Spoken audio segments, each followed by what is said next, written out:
Mtazamaji, unakumbuka zile taarifa ama tamthilia hadithi za kitambo? Moja ilikuwa ni ya mke wa maskini na mke wa tajiri. Mke wa maskini alikuwa amekonda na mke wa maskini alikuwa amenona kinawiri, na mke wa tajiri alikuwa amekonda kweli kweli. Hadithi yenyewe ilikuwa ni mambo ya nyama ya ulimi na mali. Alafu vile katika siku za hivi karibuni kwa na tamthilia ya kwamba heri nilie kwenye Range Rover kuliko kucheka juu ya bodaboda.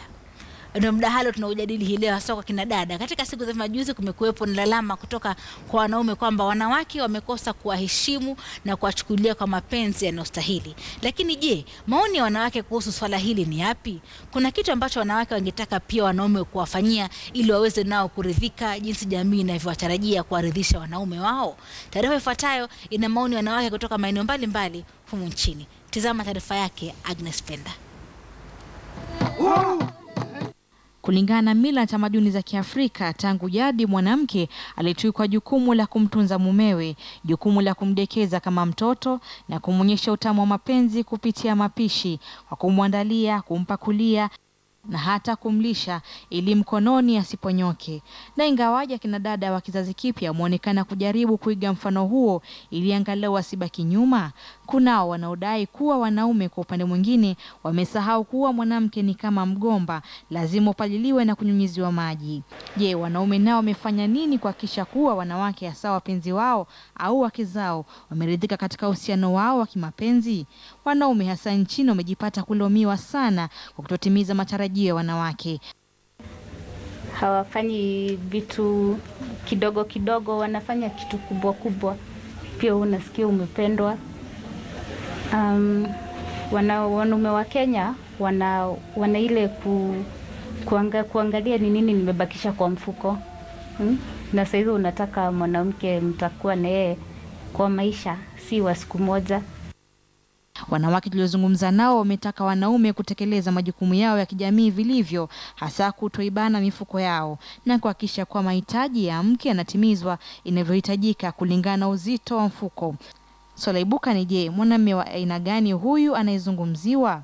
Ningependa huyo mwanamume anibaye gari, akuwa ananipeleka place zile mbalimbali zenye sijaienda, kama outside the countries, huko ananipeleka huko, tunaenda kani kuswim na simu na yeye. Anafanya vitu najifilimi mwenyewe, ananibaia kitu kama nguo zile zuri zenye zimetokea kwa fashion, ananipeleka salon, viatu zenye zimetokea. Ninunulie Prado na nijenge kimasho nitapo bana.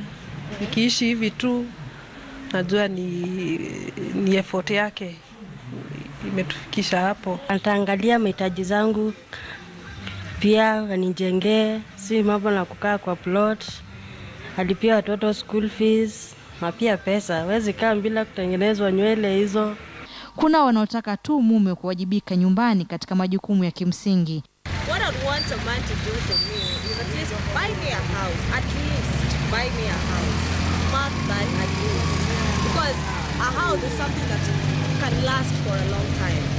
And we live together and grow old in that house. Huku maoni haya yakiwa kuhusu mambo ya kifedha, kunao wanaotoa maoni kuwa pesa sio muhimu zaidi ya heshima inayohitajika. Ningependa kitu cha kwanza kiwe ni ananipenda. Ni mtu ambaye ananithamini, ako tayari kuwa na mimi kwa kila hali na kwa kila jambo.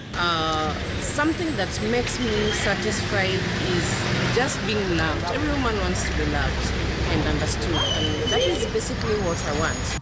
Je, wanaume wanaweza masharti haya? Na je, ni lipi la muhimu kwao katika mapenzi? Maoni haya yanayohusu pesa yamefanya wanaume kuwa na kauli tofauti kuhusu wanawake kwamba hawatosheki. Always she's not satisfied. Whether you give him a vehicle, whether you give him what. Women happy. I think one should be good communication. So if you have good communication in your family, as a man communicating to not only your wife but to your entire family, your wife will get satisfied because everything starts from communication. Kuna msemo kuwa mtu hujikuna na kufikia, hivi kwamba ni muhimu kwa kila mtu katika uhusiano kupima anachoweza kumfanyia mwenzake na hata kutimiza majukumu yanayostahili ili kustawisha uhusiano bora. Agnes Penda, KTN leo Weekendi.